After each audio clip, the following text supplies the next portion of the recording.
Warning! Warning! This episode of the Offstage Acting Podcast contains several alerts. Firstly, we want to issue an overabundance of talent alert. This episode is so stuffed full with talented guest activity and creativity that you may end up feeling inadequate after listening, much like I do after having hosted it. An adorable alert is also being issued to all listeners of this episode because of the incredible overall attractiveness of our guest and her, as the French say, rare authenticité. Additionally, the producers want to say that this episode is incredibly fun and should not be heard whilst operating heavy machinery. And finally, although not strictly an actor, our guest has talent pouring out of every orifice, mostly her mouth. And her name is Amber Mother-Lovin' Martin. Amber Martin is a powerhouse singer, performer, comedian, and all-around showstopper known for her bold voice and magnetic stage presence. A true chameleon, Amber brings raw energy to every genre she touches, from comedy to cabaret and beyond. However, her latest venture, an absolutely soul-stirring country album, merges her deep love for storytelling with a down-home sound that's as fresh as it is timeless. Seriously, y'all, I am a huge fan of classic country music myself, and this album and Amber's sound rivals any of the country greats of yesterday or today. Believe me. With this new album release, Unbreakable Heart, Amber proves yet again she's a fearless performer with a limitless range. So heed the warnings, because this episode is off the chain. Do the kids still say that? And we've got the exclusive. Oh, and I guess I should mention that this episode contains a liberal use of the C word. Yes, the C word. Which I would never say myself because I am a country gentleman. You might be uncomfortable hearing it at first, but it is used with good reason, and its use is explained in the episode. Not by me. God, no. That would be mansplaining, and I don't engage in... What is mansplaining, you ask? Well, you see, mansplaining is when a male, like myself, condescendingly explains to others that they don't understand something that only he understands perfectly. Is that clear now, or do you need some time to digest? Never mind, I see I've confused you. Yes, the C word, you have been warned. Anyway, folks, here she is, Amber Martin. She's putting the cunt back in country. You better know. See you next Tuesday. Yeah. You ready, buddy? Okay. Yep. You want to do a warm-up? Red leather, yellow leather. Red leather, yellow leather. Red leather, yellow leather, lavender leather. Hey, everybody, and welcome back to the Offstage Acting Podcast. Woohoo! We've missed you. We've missed you so much. But we've got an exciting show for you here today. We do. Extra special guest, and I mean extra special. You know what? Yes. Fasten your seatbelts because it's the Offstage Acting Podcast. Howdy, Wow. Jay. Howdy, Todd. How y'all doing? I'm doing just fine, thank you. Thank you. How are yourself? Oh, I like your southern accent. Are we going to talk like this for the rest of the show? We probably shouldn't. Hey, y'all. We probably Hi, should. y'all. Hey, No, but Todd's like, yes, I am. Yes, we are. we might slip into it, and I'll tell you why. We've got a fantastic guest today. Fantastic. Listen, we already did the warm-up and talked for 5 minutes. I'm already riding the high. The high of earlier, yes. and I am ready. Riding the wave. We've been on a little bit of a hiatus lately, too. Yeah, speaking of high, yeah. A hiatus, that's right. Different kind of high. Different kind. Yeah. Although, so it's nice to be back. It is. And in such a high-energy circumstance with a high-energy guest. For real. I want to introduce you and audiences to our special guest. This is going to be Amber Martin, also known as Ambi to her nearest and dearest. I know her as Ambi. Not so much an actor. We're going a little bit off stage here at Offstage. Okay. But Branding she fits. yeah, she it always does. Always does. Amber fits into the performance artist, singer, dancer category / comedian. You sing on a stage, so I mean. So it's all in the sphere, but definitely performer, uh, spectacular, extravagant. I don't know how they say it. I wanted to say that. No, there's a French word. Performer. Extravagant. Whatever it is. Magnificent. No, don't do your fake Très, French. amazing. Extraordinaire. That's what I was thinking. I'm glad I got that out before you were able to continue. Let me tell you a little bit about Ambi first and foremost. Full confession. Okay. Confession time. Father, yes. Bless me, for Speak, I have. And the Lord shall forgive. Oh, that's nice of him. Or her. Could be. I don't want to. Well, you better do it. Amber Martin. I had a crush on Ambi. Oh my gosh! You should have said this when she was on. I'm not going to say it when she's on. I'm saying it now. Well, she's listening. Before she's on. She's listening. But I'm not alone. Everybody had a crush on Ambi. I get it. She was this adorable. First of all, she was a dance major. So, and I went to every dance show. Of course. I would get loaded up. We all did. In fact, I was introduced to it. Loaded up with what? Goodies, treats, snacks. What do you mean? I don't know. What do you mean? You're so young and so innocent. Anyway, I remember it was a couple guys. I'll give them shout out right now. Jason Watts and Stephen Thorne.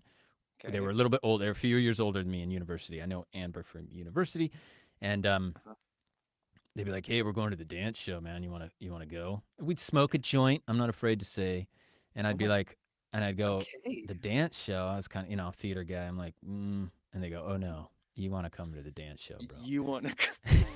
And so they'd load us up. We'd get all loaded, and then I mean it was glorious. And even after those guys graduated years later, I would go, and I couldn't find anybody to go with me sometimes. But they did a dance show twice a year, I think. They had that was part of their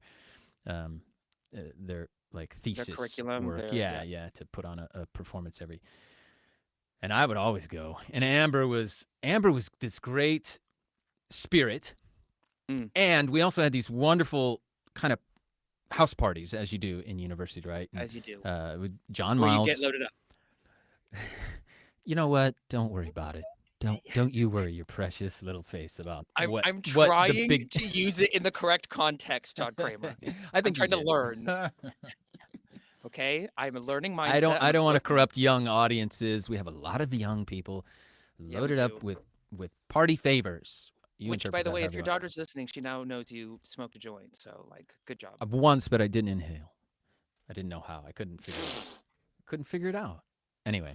Did the audience just hear me spit take? John Miles would have these parties, or other friends, and they would end up being kind of these drum circle jam sessions. Everybody bring a guitar, and there'd be a dang,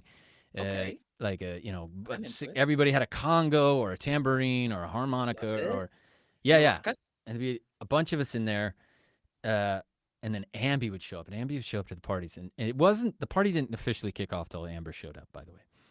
And then the doors would open, and Amber would come in, and everybody, Ambi's here, and everybody jump up, and I was so envious of the attention she got, and I was just so in awe. She brought the vibe. She brought the vibe, and I'd sit across. She didn't know who I was. I was just a little kid. But I would kind of stare at her and go, "Oh man, Ambi." But I think she had a boyfriend at the time that she was really dedicated to, which drove me nuts. I was like, "Why is she dedicated to this guy?" And so everybody's like, "No, you're not gonna get near Ambi." And the boyfriend, I don't remember much about him, but I just remember he was one of those kind of guys that you hated because he was also still awesome. Going on about it. Yeah. Yeah. Anyway, yeah. I just this is in way by means of introducing our guest. Yeah, and so she would come, and would she and then she would sing. She would sing all the songs and just blow the room out and have fun, and it was just, I mean, it was raucous. And I loved it. I loved every minute of it. We'd sing just old folk songs. The weight pulled into Nazareth was feeling about half past dead. And it was like everybody would get in and sing all the harmonies and everything like that. You don't know that song? You got into a drum circle and sang songs about Nazareth? What? No. The weight. It's called. It's I'm just saying we'd sing the weight. Okay. I won't sing though. Maybe Amber will sing it. Anyway, Amber has a new country western album out. I'm telling you, bro, it's gonna blow your mind. She sent me an early, and there's a song. There's they're all great. But there's one. The first one, I put it on. She's like, don't share this with anybody. I put it on, and I go, all right, let's see what this is. I know she's a great singer and stuff. I've always known that. But, a friend goes, hey, I got this album. And you kind of go, oh, that's cute. Like when you tell people that you have a podcast. Yeah, like exactly when I go, I've got a podcast. And they go, oh, that's cute. Oh, that's cute. And then I kind of go, but it's really good, honest. So she shared this album. Can I play you? I just want to play you a couple bars. I would love to hear it. I hope she doesn't mind. The album will be released by the time this podcast comes out. So, but this is right now for your ears, Jay. This is a world exclusive. Here we go. Okay. Okay, shut up. Immediately catchy. I love the guitar. The Moon's a Reminder, it's called.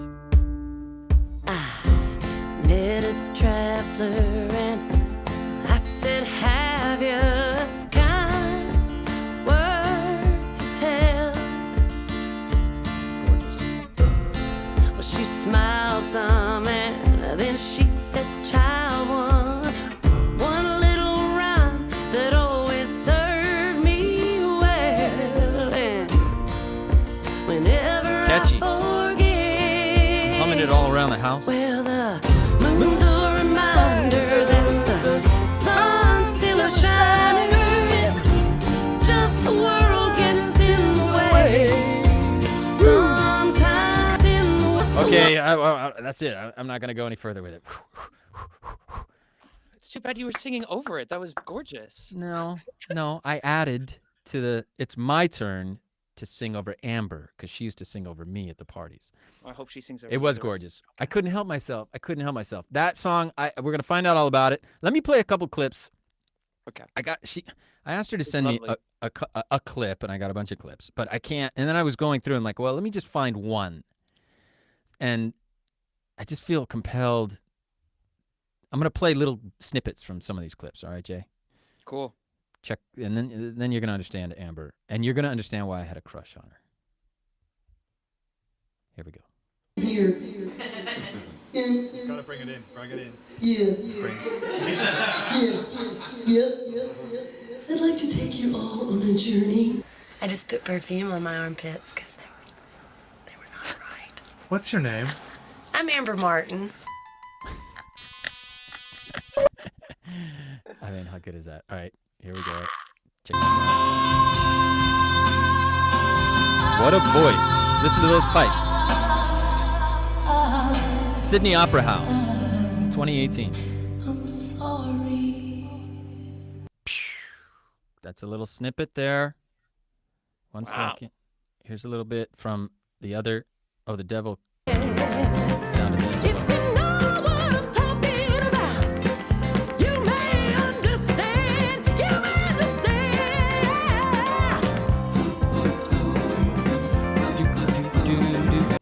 Do.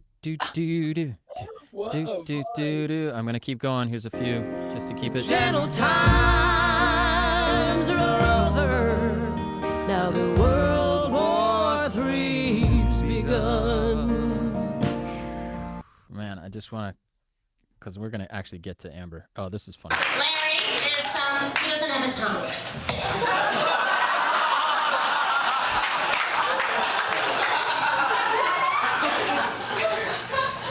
You are so mad at me right now, Larry. This is Amber with her grew mother. up in a singing family. My great-grandfather played fiddle. All of his kids played different instruments, and Mom learned the piano. But my generation was the first to use only the voice as an instrument because we didn't have the patience to learn an instrument. One more. I am all alone. There is no one here beside me.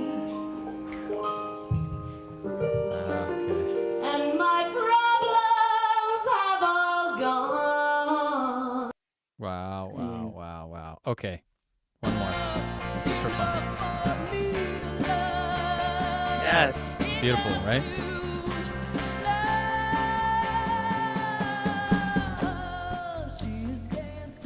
All right, without further ado, my goodness, I want you to know I did all that on the fly. Let's bring her in. What are we waiting for? Here she is, Amber Martin! Hooray! Look at that mop of blonde hair. Oh, there it is. What do you think, girl? I Display. can't believe how sweet you guys are to me. Thank you. Aw. It was great. Well, you deserve it. Yeah. I don't know if you knew all that or remember all that. You don't even remember How's me. my I'm sure. sound today? Is it okay? Yeah, I mean, it's not What sound is- premium sound. It's not the premium sound quality of someone with a home Right. studio like Jay and myself, Right. but you will compensate for it with your lovely voice And great energy. and high energy. Thank you. Oh my God, the clips. Those were great. I like how you picked very specific pieces. Yes, I was on the fly. I tried to edit that in whatever, on the go. You did a good job. It's a good job. They Todd. got the flavor, the Amby Martin flavor. Let's talk. Let's talk. So you and I met Yeah, I'm years ago. excited. Yeah, university. I guess I did know that you came from Texas, obviously, because you have a really thick twang, or you had one particularly yeah. back in the day. Oh yeah. Yeah, but it's more. It's. I want to say, Texas is a big state. Correct. And I am from a very specific part, which is down where the I-10 goes right through our biggest town in our little area, Beaumont. But I'm from Janis Joplin's hometown, Port Arthur, Texas. Oh, okay. Right. Raised in Nederland, home of Tex Ritter. Right. Nice. And That's John Ritter's father, Tex Ritter. Yeah. Yeah. Yeah. And for the little bitty babies, Josh Ritter's grandfather. Josh Ritter is also an actor. Yeah, that's right. And but it's right. We're close to the border of Louisiana and the Gulf.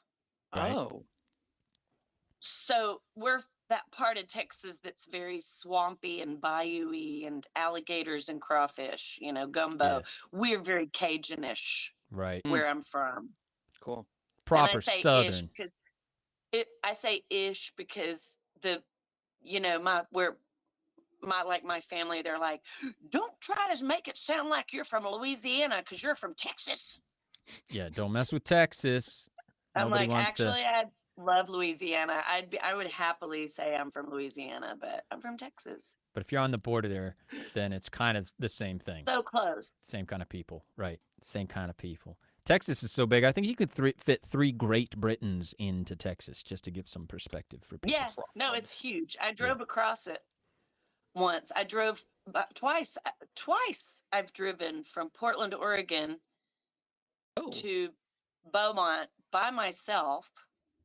Right. Meaning 4 times because There and back. I went there and went back, and then I went there again and went back another time. One time was in the winter.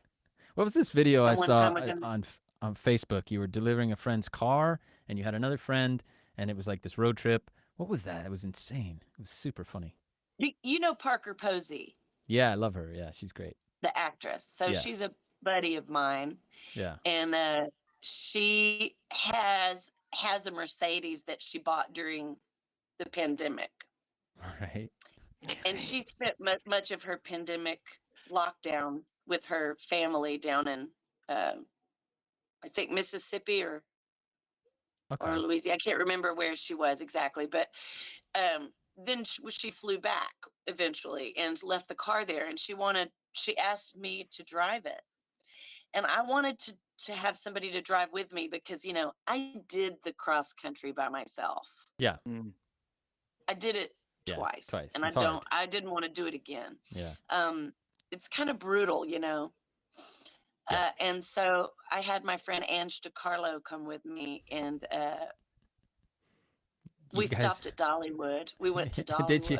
Nice. You guys shared clips of that whole adventure, and I was following on It was Facebook. Just so fun. it was It was hysterical. really fun. yeah. But yeah, we were in Parker Posey's car. I have to put my glasses on for a minute. It makes so I can sense see that your you're- pretty faces. Oh, thank you. Here we are. It makes sense that you're Hey, Parker Todd. Posey's friend because she's also kooky. I guess. She's a Scorpio too, like me. Oh gosh, watch out. Oh, They bite. your son in Scorpio? Yesterday was the first day of Scorpio. Oh, you're in your thing, your era, I'm in my your. my happy place. All right, let's get into the Amber Martin story. After being born and raised in Texas, to a musical family. Yeah.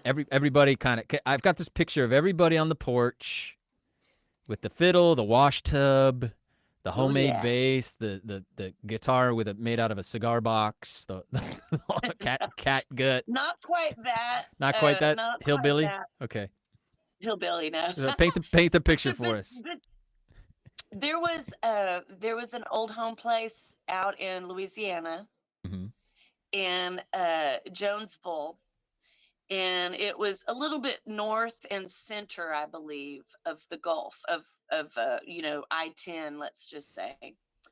And my great grandfather was a fiddling champion, and they had an old shotgun house, like the kind of that has the two sides, and then there's a hallway down the middle. Yep. Classic. And the bedrooms were on one side, and the kitchen and the living room were on the other. And so my great grandfather Bethard taught his kids how to play Bethard. Isn't that a nutty name? Because that wasn't his birth name. Oh, that was his government. His parents didn't give him a name, so they just called him Son. They said, go to town and get some ice for us, Yeah. Too busy working the crops in the fields. He would ride his horse into town, for whatever reason. Yeah. And then there was this old man that had an insurance company, I believe. He was a small business owner in that little town. And his name was Bethard.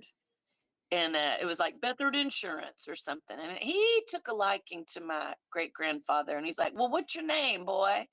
And he said, well, I don't have a name. And the guy said, well, I'm going to give you mine. Your name's Bethard. How about that? And he was like, oh, and it stuck. And he's been Bethard ever since. Well, he's dead now, but. Awesome. That's amazing. A great story. And Bethard was a fiddle player. Good stories. Yeah. Some crazy stories in my. Bethard was the fiddle player. Nobody in the family knew how to read music. They all were played by ear, and Bethard would, he would point at my Aunt Evelyn on piano, and she would just take it. And everybody would play behind her, and she would take lead. And then he would point at my Uncle Wayne, and Uncle Wayne would take lead on the bass, And then fiddle, Uncle Glenn and my great grandfather had fiddle. But it was cool. And we, as a little kid, 3, 4, 5 years old, I didn't. Of course, you don't realize how special it is until way later, Yeah. It was just part of my life, but I did love going out to Louisiana to the reunions, and I loved the music. And then when it ended, when it kind of dissipated over years, I started thinking, God, I miss that, and now I really miss it. I miss that. But maybe that's Todd.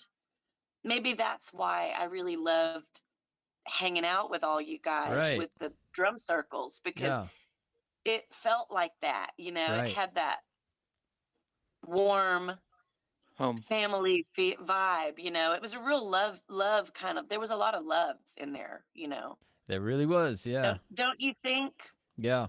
No, we had a good vibe for a long time. And I actually miss those days. I know. I don't know why I assumed that they would continue. Like, I was like, oh, these are the kinds of friends you make in university, and this is what you do, and we're going to carry on, and everybody's going to kind of be like this. And then you go out and you go, why isn't everybody like wanting to jam and chill out and hang? And yeah. But, I have to say something. When earlier we were kind of talking about, death doulas and shit like that, stuff like that. Excuse my France. Beep. And I was gonna say that, when the end of my days come, Mm-hmm. I'm gonna look back on my life and I'm gonna think, do I have any regrets? And I don't have any regrets. And one of the reasons of that is I purposefully surround myself by people that, number one, make me laugh, Mm. and number two, bring their game for like music and and family. I love a good gathering. I love a good get together. Yeah. And I won't live a life without that. I just, if it's not happening, I'll move to another location, Right. and then I'll find it there. No, it looks like you have ultimately sort of. I was marveling at that to some degree because I was like, well, I see that Amber's like really put together a lot of kind of, let's say, surrogate family friends and you Clowns. clowns, musicians though ultimately, who are like Oh yeah. really talented and really skilled and are behind you, and as amazing as your voice and your talent is, I see that you are like you're not compromising when it comes to the quality of people that are surrounding you, artistically at least. No, and they're also fun, Right. and funny, and I consider, like, my record that I just recorded, for example. There were times when somebody would say, let's bring in a fiddle player, because we couldn't find, for example, when I was recording in Texas, we couldn't find Huey, in his 80s. He might even be 90 now. I don't really know. Huey Wow. Buxton. He's a local icon in Mhm. down where I'm from. And I was like, I want Huey to play fiddle. I want Huey to play fiddle. And we got him, and we got limited material from him, but I needed more fiddle. Mm. So we were talking about bringing in some other guy, and I'm like, I don't know that guy. I said, no, I'm gonna wait. I'm gonna wait because I have a friend in New York named Claudia Chopek who I'm gonna get her to be on it. So it basically, the whole record is family. It's a Right. family affair. Right. There's no one, not even the art, not even my album photographer art friend they're all friends, every single person in the whole process. Wow, that's great. Except for mastering. I don't know the guy that mastered it, but he came highly recommended. That's something you don't F around with. No, that guy, he can be a No. pro. I mean, he can be a guy Yeah. you hire and pay for. You get your things mastered properly. Does that mean all your friends, when you say friends, does that mean they work for you for free? No, I pay everybody. No, those days are over. Yeah. Okay. I don't take things for free now. I just two reasons, and I'm sure you'll relate. Yeah. When you ask somebody to do something or accept a gift from someone that's for free, you're generally gonna take the back seat to their other paying projects. Right. So you're always sitting there going, okay, you said you do this for free, but now you're like not doing it, Yeah. Yeah. Right. I know exactly what you're talking about. And so now I find when you just pay somebody for their time and talent, which should be the case anyway, Yeah. if I had a penny for every time somebody was like, there's no Budget on there's no this. budget, but you're gonna get good exposure. Yeah. And I'm like, Beatrice? Yeah. I don't need more exposure. I actually need to pay and I don't want more exposure. I want to pay my rent. All right, let's talk about the album then. I want to also get back into the story. Let's talk the about journey. everything constantly, all Okay. day. We're never gonna stop. There's so much to talk about. I know. Okay, yeah, I do want to talk about the album because first of all, again, I was saying this to Jay. A friend says I got an album. You go, oh, okay. I'm gonna give this let's give it a shot. And I A kicked it on. cursory glance. Yeah, let me give it a cursory glance. That way I can go, oh yeah, I listened. It's really. Listen, yeah. And all of a sudden I'm rocking it in the kitchen and I'm singing with the first song, like singing it. Like I don't know the words, but I'm like da da da da da, and I'm going, oh my god, that's a winner. Okay, if it starts out like that, and then boom, boom, boom, and I'm listening, and 13 tracks, and it's insane. It's insanely good, Amber. I know you know that, but I'm here to tell you. I know it, but it's so nice to hear another That's person. insanely good. Like I played it for my partner Justina. I listen to a lot of country. I'm an old school country fan, right? It's pretty great. Yeah, and so I'll admit, I'm not a country artist. I'm an you're everything artist. yeah, I'm all yeah, over the place, you know. yeah. In fact, I do want to say that, I do some acting, but it's more like comedic. Yeah. It's more, I'm comfortable with character acting, Mm. like if someone wanted me to be in their horror movie, I would slay. Literally, I would be like, Literally. I want to be the murderer. Right. Oh, you'd be great. You'd be great at that. Yeah. Love All right, you heard that, Hollywood. If you're looking for, I'd watch check it. it out. Check it out. We gotta.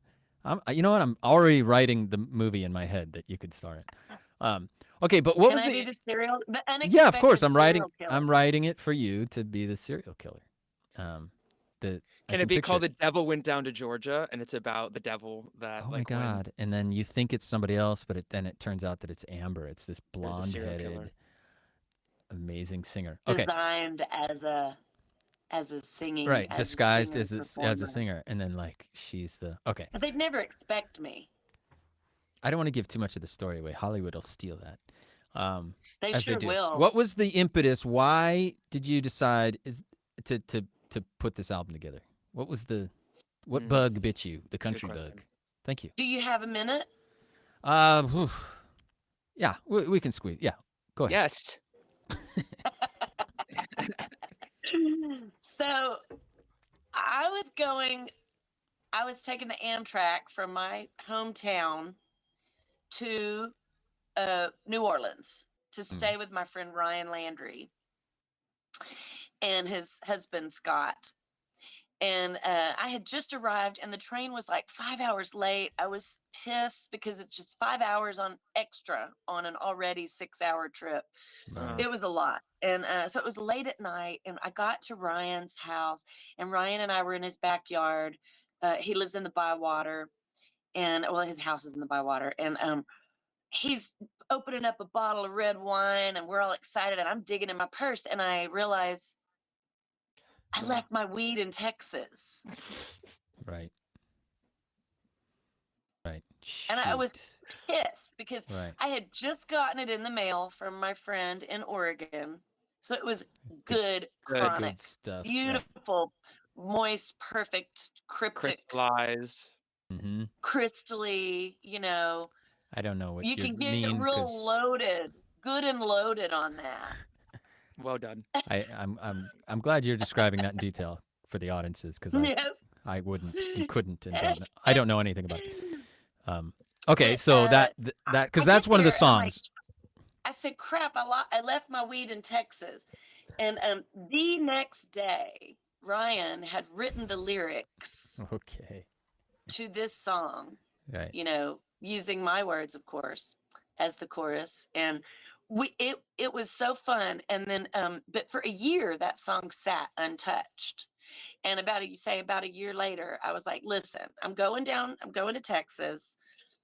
I've got my band that I do my Janis Joplin show every Right. year with Yeah. down there. They're all my buddies. And they're going to record this song. So we're going to go and we're going to put music to it. And Ryan came with me, and we all composed the music. The song was amazing. In fact, I believe that's going to be, if there is going to be a hit, and I hope there's a few, that's definitely going to be the hit, in my opinion. You just shot the music video for that one too, right? Yeah, but it isn't edited yet. I can't wait. I've got just like a week to get it together. So Okay. everything on a shoestring budget, Sure. Yeah. Anyways, so the boys that record my music down there, the boys that are on the song, they were like, "Dang, girl, you can sing country," you know? And I'm like, Nice. "Yeah, I can. Can I? That's great." Like, I didn't realize I could do Yeah. this. And then I was like, I'm gonna make a record. So I start calling up all of my, I don't call favors on my very talented friends.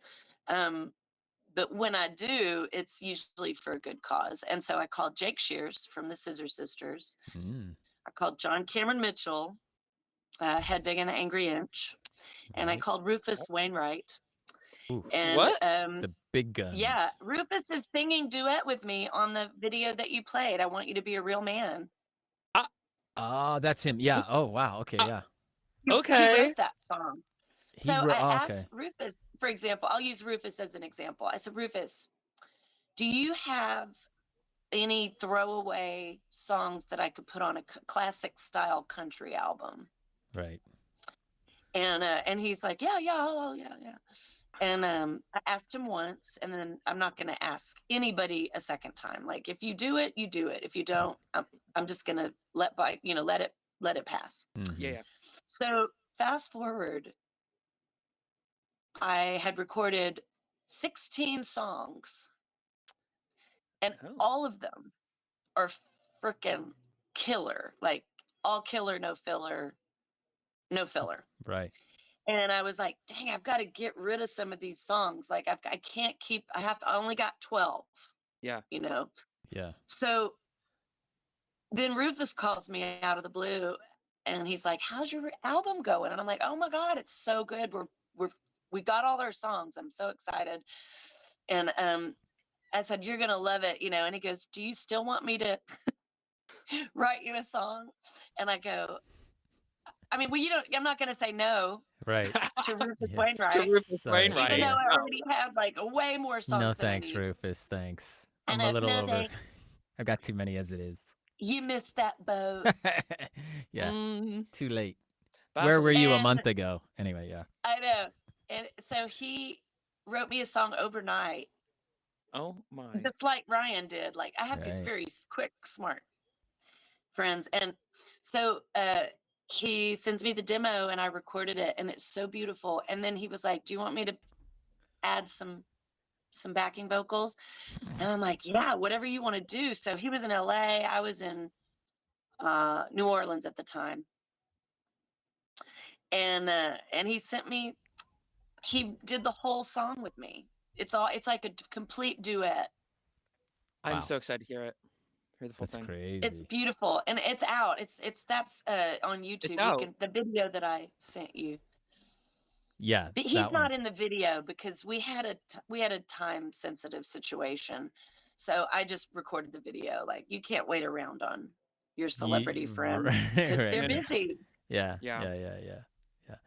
I want you So to be I a real just- man. Yeah, I'll say we'll put the link in the show notes. So okay, so that's kind of the impetus. Then it starts the album. Is this your first album, like major? the second Second. album. What was My the first? album is called AM Gold. AM Gold. It's wordplay on, like an old K-Tel record. Yeah, I Do remember you- those. Yeah. They're like compilations. Yeah. So labels would put out these. K-Tel Records presents everything Yes. jazz, the best of. Yeah. Yes. Yeah. Or you've got like a K. I collect them actually. I do love ya? K-Tel, old K-Tels. Yeah. Um, They had a I TV collect commercial. them, that and would most come on. record stores just throw them out. Yeah. They had a TV commercial There's come no on at value. midnight. But to Right. me, there's so much value. But it's like a take on an old K-Tel record. So you're getting no two songs are the same. Right. Mm. Genre. The labels would put out these compilations with like all of their artists Right. at the time. So you'd get like Gina Vanelli, Emmylou Harris, Kiss, Right. Alice Cooper, all on the same albums. It made no sense, Right. And that's why I love them, because you can like That's pretty clean good. house and have it on in the background, and it's like all these different types of songs, Yeah. playlist automatic. But that was the So you're doing inspiration you're for doing covers on that. For AM Gold. it's all original. Oh, that's his original as well. Okay, but variety of stuff because you move seamlessly through genre, don't you? I mean, you really do. Yes. Yeah. You can it's do just, jazz, it's pop, just a country. combo of Right. it's like a compilation of different vibes on one record. How well But did I that would do? call it late 70s soft rock vibes. Okay. How well did that album do? I mean, in terms of Well, recognition and I stuff. didn't have a label and I didn't have a publicist. I was an Right. independent. So it did really well in New York, Yeah, with friends and things. but Yeah. like In the village. it didn't really get around very far. Yeah. Well, it might be So undiscovered. for this record, Yeah. we did a Kickstarter, which is actually still activated. People can still donate, even though Okay. the deadline is passed. The money comes toward we hired a publicist this time. So my friend Brett Every, who writes most of my songs, and we co-write some things together too. He's really been a blessing on this project because he's just very smart. He's in is it a associate professor at Rutgers. Okay. Oh. And he's very law brained, but he's also a brilliant songwriter. Mm. He wrote Moon's a Reminder. That Did he? first song that we played. Okay. Yeah. He is brilliant because that song he's is brilliant. it's catchy as hell. But anyways, he's a big part of both of my records. Right. Okay. And this time we were like, we need a publicist. We Yeah. can't. A distributor We would got be to do great something too. because we don't have a label. Yeah. So we got to got to do it ourselves. Yeah. It gets you on America's Got Talent there. X Factor. Gross. Get you out there. That's the way of the future. That's how people gonna see you. Recognize. Now I would love to get one of my songs on a movie. That would be soundtrack. awesome. Ooh. I've Maybe got two on John Cameron Mitchell's. Yeah? Two from my first album are on John Cameron Mitchell's film. Those songs are perfect for a soundtrack. All right, I'm gonna write another movie that has your soundtrack in it.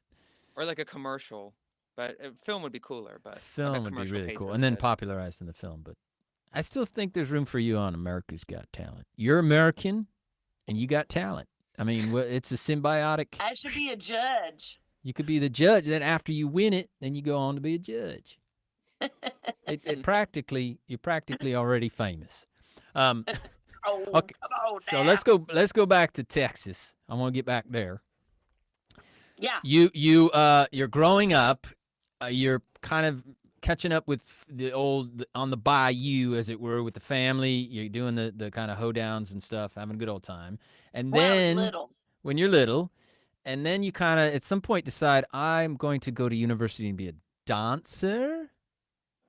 Well, I was dancing since I was 3. My mom put me in dance class. Okay. Yeah. Right. And because we're talking about you as a singer and a performer, performance artist and stuff, but I knew you as initially a dancer. A dancer. Yes. And so in high school, I was the captain of my drill team, and the fun thing about that was it gave me leadership skills, and it traveled me. And I did win many competitions that I was very lucky to be able to do to begin with. And then also thanks to my parents and my drill team director, Beverly Minaldi.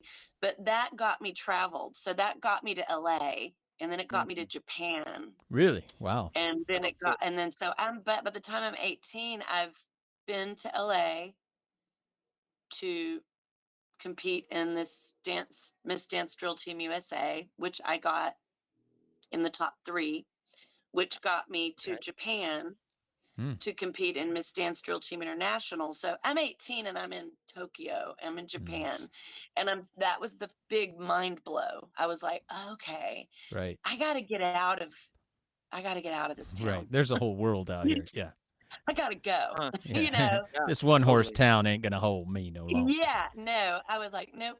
And cool. And so my dad and mom sent me to Loyola Marymount and I got it accepted, number 1. That was killer because dancing is hard. You got to be really. I'm not saying I was really good, but I was good enough. And Yeah. I did. I really grew as a dancer beyond. Like I was more of a drill team, Right. jazz, Right. But going to Loyola that was when I got really into modern dance, and that Hmm. was my thing. I loved modern dance, Yeah, drill team, for those that and I don't know, got is to meet sort of like cool people like like, yourself. yeah, What? well, I was just saying for audiences don't know, drill team is something like a cheerleading, but with a bit more choreographed dance and Yeah, it's like on the a beat. If the Rockettes met an The Dallas all-female Cowboy military squad. Meet the cheerleaders. Dallas Cowboy cheerleaders. Yeah. Yeah, something like that. Yeah. And we weren't Um, that hot, but a little bit, yeah, and also more like, well, drill team really sort of says it all.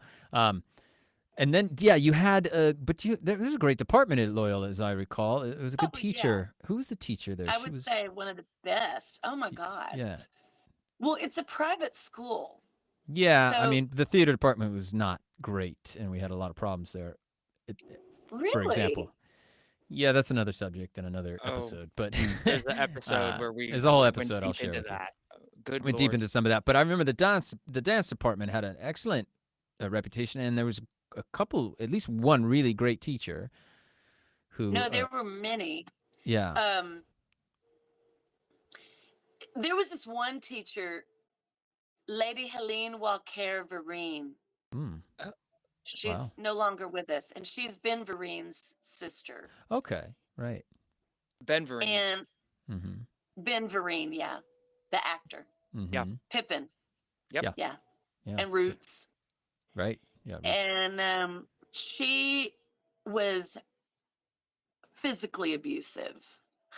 Really, wow, Like, Sounds like a dance but for me. old school, this was the 90s. This was the early mid 90s, yeah, yeah, and that was like you could physically touch somebody in class and like smack them kind of around, hurt them a little bit. yeah, Like yeah, she would push yank us them down. She'd around. be like, "Get down," Oh, you jeez, yeah, know. God, And then she would be like, she was really mean to us. And but then I'm looking back, it made me a better dancer. yeah, Mm. yeah. It was great training. Hmm. It was almost, speaking of military, it was almost like Yeah, that. Yeah. I think there's something to be said for some of that, but there's a But line. you But can't do that now. No. no, Everybody's such a pussy. Excuse and my French unfortunately, you again. can't smack people around anymore. It's like, get over it. We're the With last your generation, kids, they Amber. need We it. are the last generation that can. Jay is looking at you like with a mouth agape. He's like, what? Because No, I'm hiding the trauma in my own life. yeah, he's of the new generation. Oh. But it's yeah, it's I true. don't want anybody to be abused, but I do think a good spanking is a very good way to discipline your kids. There's the occasion when it's necessary. I Yeah. got 3 warnings from Tootie Martin. That's your mother. That's my dad. Oh, okay. And What if was you the get first past warning? those 3 He warnings, would count to 3. He'd go, Amberly, Right. that's 1. Oh, there we go. Yeah. And then if I Right. did it again, he'd be like, That's 2. and on the 3rd one, he'd be like, Okay. get in there. Yeah. And he'd spank me with a belt. Yeah. It didn't hurt. No, but But it you know shaped you. what? I can only remember getting spankings 2 times in my life. That's usually all it takes. That's all it takes. I learned the hard way. Right. Well, you were the probably fear pretty of- That's also rambunctious as a child. What's that? You were probably very rambunctious, I guess. I was a good kid. I had a you- lot of high energy. spirit. Yeah, a lot of I had spirit. high energy. High I energy. still do. Still do. Still do. And All I've right. never done coke. Never done cocaine in my life. good. Well, you don't need it. No, that's what I'm saying. I don't need it. I'm No. like, Well, have you met me? Yeah. Others with No. you, I yeah. don't need it. I don't need to amplify. When I tell people that in New York, because it's everywhere in New York, I mean, it's like nothing in New York, Yeah. and they'll, I'll be like, no thanks, I've never done that. But you do you. I got Right. my things. I like LSD. And Okay. and then they'll be like, "You've never done cocaine?" And I'm like, "Have you met me? This Right. is it. Like, I'm jacked up. I am cocaine. I I am the am physical what you embodiment. snort in your Right. nose." What you Right. seek, what you seeketh through the snorting of white powder, I embody full time, nonstop. Good luck. Exactly. And it's free. I don't have to spend any money. I don't support the If I did that Colombian drug crap, I lords. would explode. Yeah. You know. I was never into it either. I was more of a chill Yeah. guy. Chill. Okay. So when Me too. did I'm more of a chill. yeah. Yeah, if anything, mellow me out. All right, moving through the journey, the Amber Martin Yeah. trajectory. Graduation, you get out with a degree in dance. Yeah. And then where did you go? What happened? Because you're about not to throw you under the bus or anything, but you're a couple years older No, than me. I'm 53. I'm Right. okay with that. Yeah, I'm proud of my age. Oh, I'm then proud to you're be a 10 years Generation then you're X. 10 years older than me. Shut up. Well, I was very young when I went to university. I was a child genius. Remember Doogie Howser? I was like that. So if you're 53, then Are you joking? oh. But we're talking about believe Amber anything. today, folks. We're talking to Amber You're Martin. lying. You're not 10 years younger than me. Whatever it is, I'm younger. Those are the facts. Let the audiences decide how much younger than you I am. Okay, so anyway, you graduate, you're Gen X. So You went off into the world, but I was still in university, and you went off into the world, and I don't know what happened to you. And isn't that funny that we didn't have cell phones yet? No Facebook, And no cell. All you no- could get maybe an address or like the phone number of somebody's address parents. or a landline phone Yeah, number. yeah. But then And the this is thing my is, you're mom's. always moving. Yeah, and you're people are always moving. So you don't No, you go. stay in touch. And I lost touch with Everybody. so many of my friends. But now Yeah. that Facebook is around, I've been able to get back in touch with people. That's what Facebook did for us Gen Xers. Yeah. I stayed in touch with John Miles Mm-hmm. and Erica, my best friend in college. Right. Erica, we lived together. Do you Yeah. remember Erica? Yeah, She I was- do. Wherever I was, she was. She was there too. Yeah, she was a great dancer too, and beautiful. Yeah. So Erica and I at Loyola during our years at Loyola, we got really into the Grateful Dead. Oh, that's right. Now it all clicked. You're a deadhead, huh? You became a deadhead. Over That's 100 right. shows with Jerry. I remembered Ambi is And I'm very proud of that. deadheading around. 100 shows with Jerry. Yeah. Of course. Yeah, with How could I Jerry. forget this? Okay, I remember now. Yeah. When Jerry died, I moved on. I was like, I'm not gonna do the Fish scene. I'm not gonna do the Dave Matthews Band. Like, but Thank God. that just wasn't my thing, And everybody was clamoring to find the next thing, And Sure. I was like, well, there's so much more out there, And How many years were you on tour with the Dead then? well, it wasn't really Or on on and tour, off? but they did a lot of West Coast shows. Yeah, all up and down. So we would just go to, and they would do like 3 in San Diego, 3 at Shoreline, 3 yeah. or 4 Yeah. in Eugene, And so we would just go to all the shows. And I'm thinking, like, how did I have the money to do that? Like, I don't even know Yeah. how did I do that, But I did it. And Where it there's was a will. so fun. Yeah. We had so much fun. But that's how I got to see Portland, Oregon. Right. And we would drive up and we would camp out in like next to the Umpqua River in this forest Mm. and literally sleep in sleeping bags, not in a tent, just Right. under the stars. trees, And I really got into that camping, nature camping vibe. Mhm. And it was, part of the witch in me. Like, I'm very much a witch. And my grandmother on my dad's side, I believe, also was. So I feel like it's inherited. Mhm. And also my grandmother on my dad's side was a Scorpio, so am I. And we're very psychically inclined people.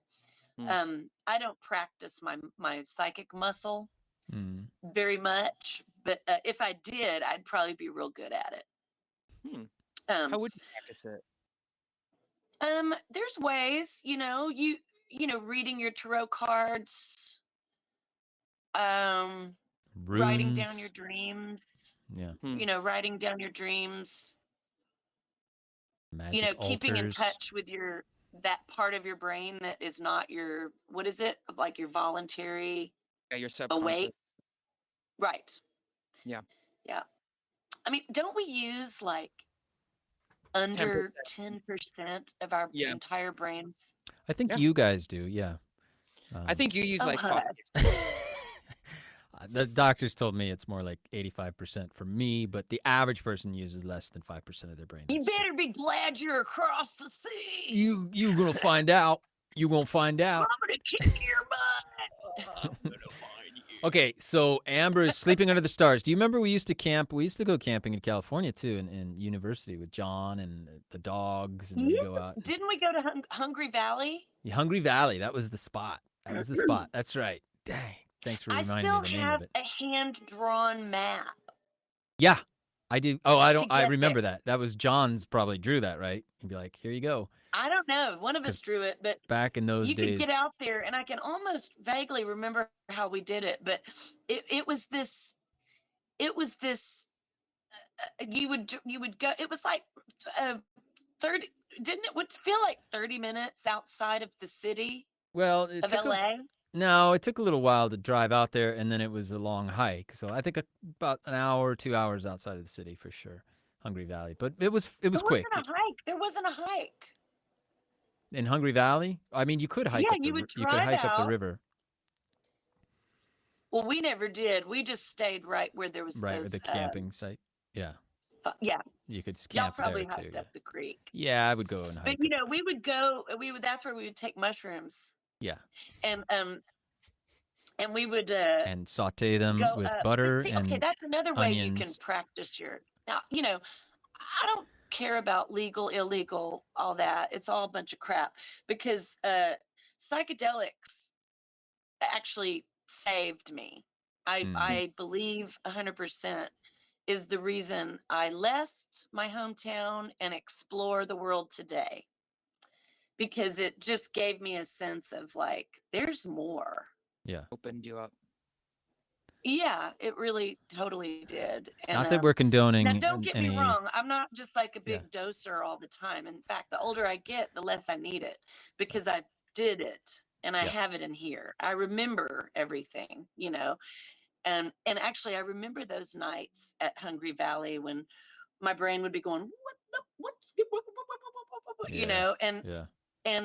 but also I never had a bad experience. Now, some people have, so I respect people that can't do that kind of stuff because their mind. It was also the group. Again, we were talking about this kind of family group, and we were out there, friends. Again, John Miles and a bunch of guys that were really experienced with it, and it was the desert, and it was a great nature vibe. So nature, good people, good music, family, right?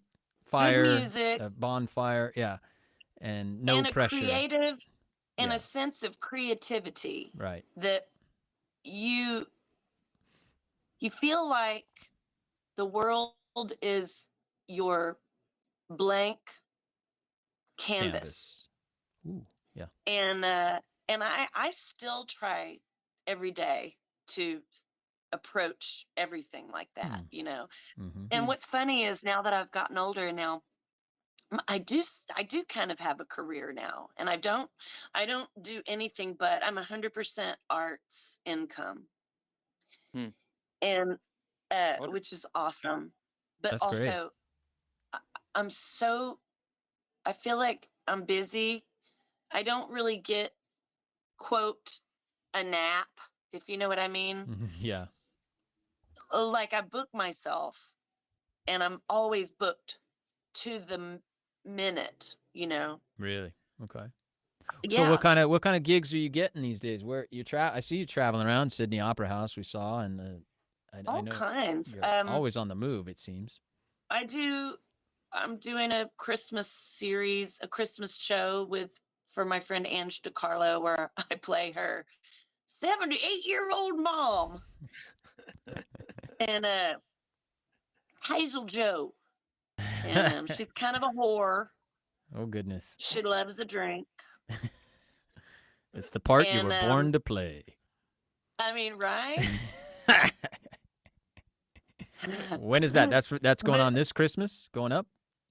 yeah, we do it every year, and Okay. Where's that play? You so wanna? that's my big acting thing. But then I do, I DJ, Okay. and I consider that the arts. That's right. You've been DJing for quite a while, haven't Absolutely. you? You were DJing back in the day, as I I do recall. a show with John Cameron Mitchell called Cassette Roulette that we co-wrote Nice. and we co-star in. Nice. I just toured the UK with Jake Shears for his album, I missed you on Right. that one. Yeah, I was really and I'm disappointed. gonna open for Rufus this winter in Okay. Knoxville.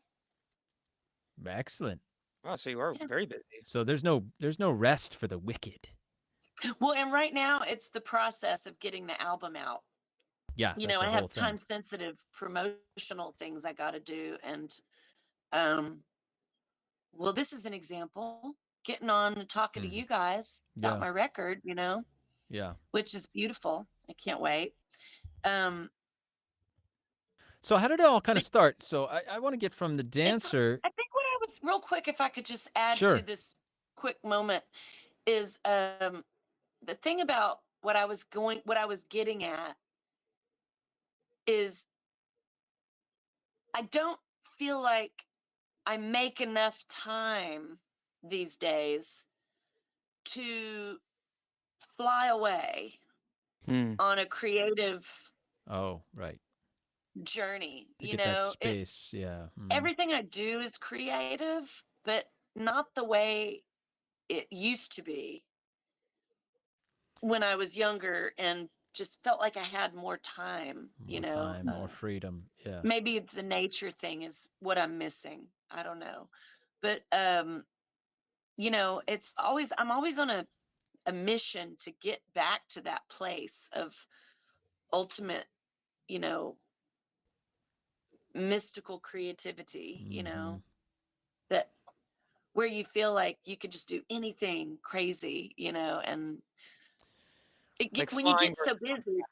Does that make sense what I'm Yeah, it saying, you does. guys? Only because I was going to say in the 90s I want to clarify this for anybody who wasn't around, especially in California. There was a reemergence of this kind of vibe that had happened 30 years ago in the 60s. And it was called New Ageism, and it hit California like a ton of bricks, really. And it was just kind of around the last part of the 80s, right into the 90s when we were in university. And a lot of things were springing up. I mean, even just stuff that seems really kind of blasé today, like yoga, which is everywhere. But yoga was new in the 70s and 80s, and it was in California.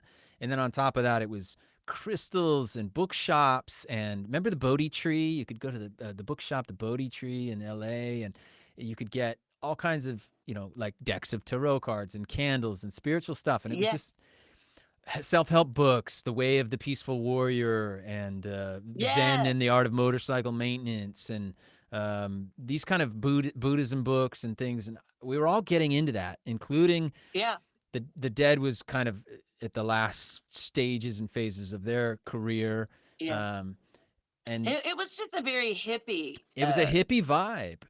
Yeah, And we but tapped it into was that. moving into the new era, It was all moving very and fast. And I, I I still remember, yeah, I still seek that, I remember because like you, yeah. it There feels was there, good, there was a time when you go out to the desert, you trip some mushrooms or drop some acid, and you'd hang with some friends, and there was no pressure about it, and you had that kind of free headspace and freedom, even amongst your group, to just kind of explore the outer dimensions of this entire reality, let's say. and make some conclusions. And everybody that I knew, that we knew, was kind of into that. So you had a community. Yeah. Yeah. You didn't stand alone. Like you didn't feel. Yeah. Everybody wanted a bit of that, and certainly in our group. And if they were finding it through And music, I seek to surround myself. This goes back to when we first started talking. yeah, I seek to surround myself with those types of people, not just people that want to trip on that. That's not what I'm no, maybe talking people that have about. been through That's it. just a tool. You know, the psychedelic, that's just a Understand it. little tool in the Yeah, process. exactly. You Yeah. use it or you don't. Yeah. But everybody has their own thing, you know, but like to be around people that at least are open to that possibility, or that I don't Or know, were that also just seekers back when they were in their 20s. yeah. Those are the most interesting people to me too. I can tell right away. Like, did you spend some time in the 20s, in your 20s seeking out some spirituality, trying to make some I connection to did. things? I mean, I and did. you can Do tell. kids in their 20s do that No, now? I'm saying when you meet somebody who's our age, let's say in their 50s, and you go and you look at them, you can tell if they spent time in their 20s doing that thing. And if they haven't, then they're pretty stiff usually. And if they have, then they've got kind of a happier sense of things and a little bit more of a perspective on what's important How and old how to were have a sense of you humor. when you had your first cell phone? Both of you. How old were both of you when you had your first cell phones? Oh, I was Cell phone or like iPhone? Cell phone. Cell phone I got when I was in LA. I was about 27. I was 11. And it was one of the first cell phones out. Like, 11. yeah. Yeah, it was when I started not when I left home and I was like in middle school and being alone for the first time. Yeah. Right. There you go. Was it like a Nokia thing with the? No, it was a Razor, Moto Oh. Razor, very simple. Yeah. Yeah. So, but it was my mom got it for me so that because I was gonna be alone. Yeah. What about, which is smart, what about the internet? Again, about the same time, I think. 27, I got a computer. Oh no, Got a for me that would be like 5 or 6. Yeah, well, you're 20 years younger No, than no, I am. no. This is such an important thing, because one of the things, and correct me, please jump in, but I feel like there's such a difference between my generation and older than me, Sure. and the generation that was born with access to instant information. Right. Of course. Now, Totally. I'm not saying Oh, yeah. one's better than the other, but I feel like it's very possible that a younger, or I would say the cool thing about my generation, Gen X, is that half of our life was like dinosaur times. When you look back, 3 channels on the TV. We experienced when the TV would cut off at midnight and it would just be static, and there was nothing to watch after a certain Yeah. time. If you wanted to watch a show, you had to watch it when it was on.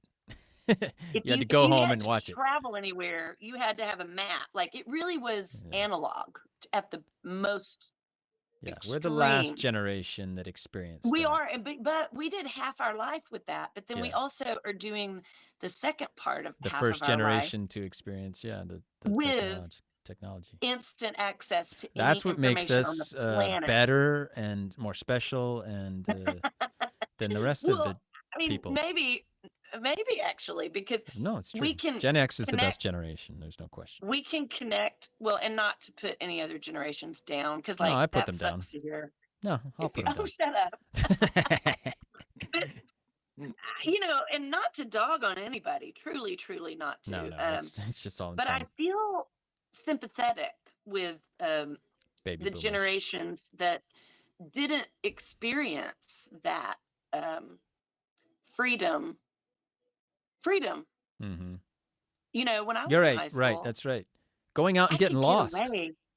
We could get away with anything. Yeah. And never get busted, and nobody would ever, Yeah, nobody was know recording about it. Yeah.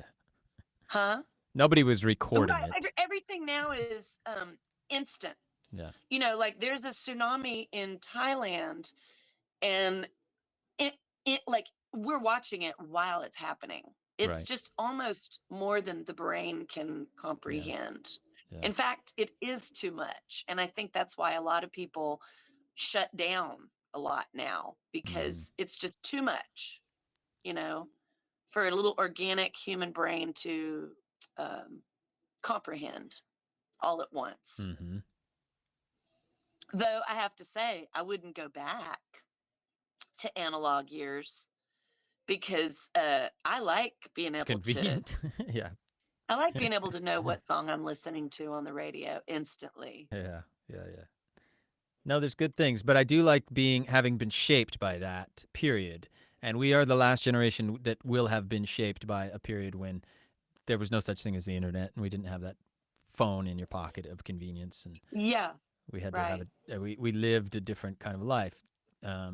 Whereas, like you said, Jay doesn't have a recollection of a time. Jay, do you what are your thoughts on what I said? Do you Well, I think that traveling a lot, I think everyone has a really different upbringing. Honestly, I think I've met people younger than me, and I've met other people that didn't grow up with TVs that were my age too, right? I think everyone has such a different upbringing that, to me, I'm not someone that goes oh, Gen X is like this, Gen Z is like this, I belong to millennial. I don't know any of that terminology, and That's so millennial. right. Which is fine. I really don't care. It's your job to label me. You can label me all you want. I really don't care. Thank you. I will.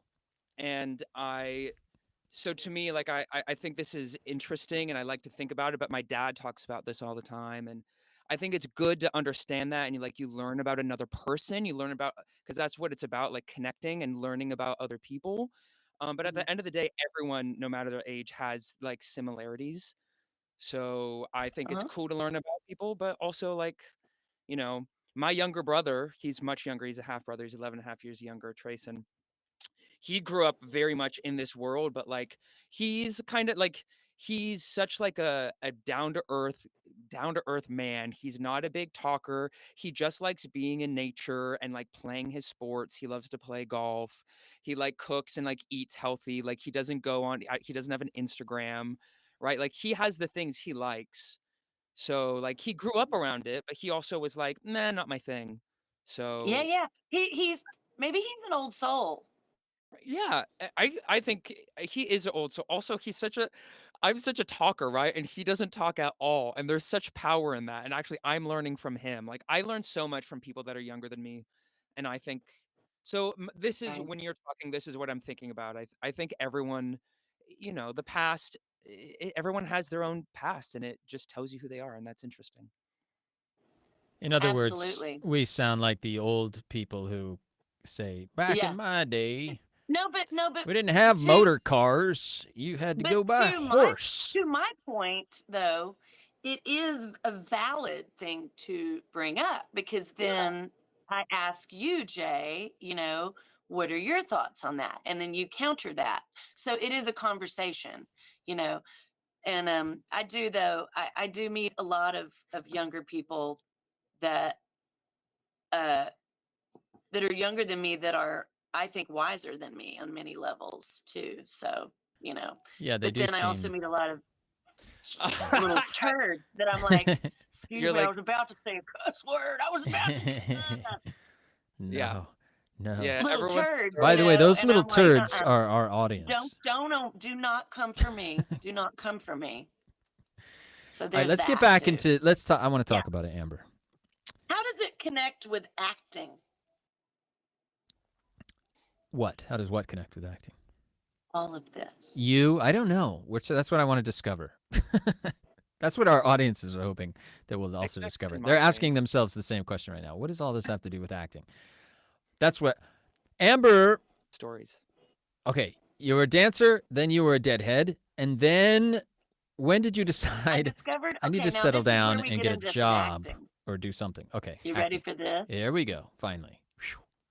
So then I know. God, 53 I'm so minutes smart. into the 55 minutes Can you later, edit that we out? get to the crux of it.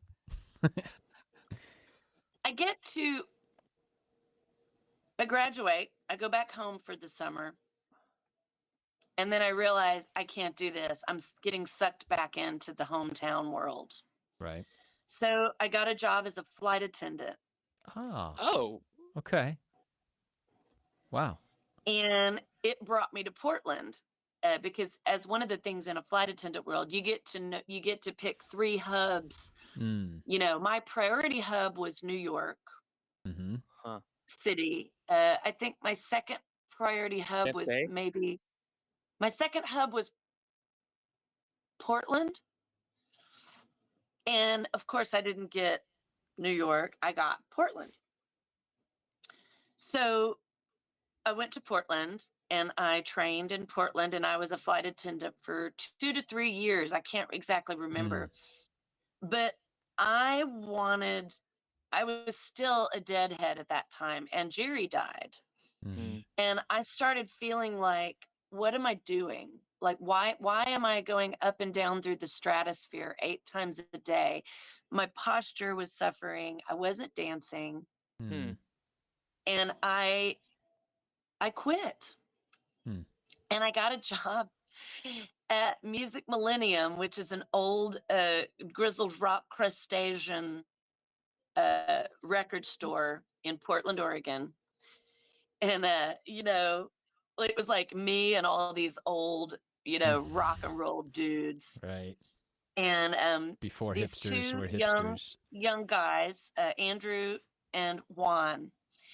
And the young guys, Juan and Andrew and I became a couple eventually. And Juan and I we're all still family members. In fact, I'm going to go see Juan in LA when I go back to visit. But I became a cable access producer with Andrew. Okay. And I've got 2 cable access shows in Portland that are in the archives that have been ripped off by Portlandia, by the way. Really? Really? Huh. Oh, yeah. You hear that, people? I mean, if you think about it, you're going to this town to do a biopic about the weirdness of this town. Where are you going to get your material?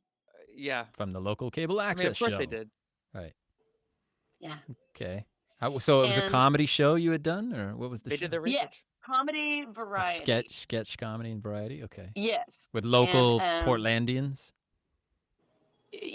Oh yeah, I mean, I was in it. I was Yeah. in that community. I was Oh, in that town. In fact, I lived there for 11 years, and at one point, I could have seen myself just staying there forever and Sure. dying there. Like, I loved Huh. Portland. Those were some great years. I Yeah. like Portland. And eventually, I started a performance group called House of Cunt Performance Group. Beep. I'm just gonna make a note of You that. cannot bleep 57. that. And here is why. Okay. Yeah. Okay. Yeah. Here's why. Tell me why. Hold on. Here's why.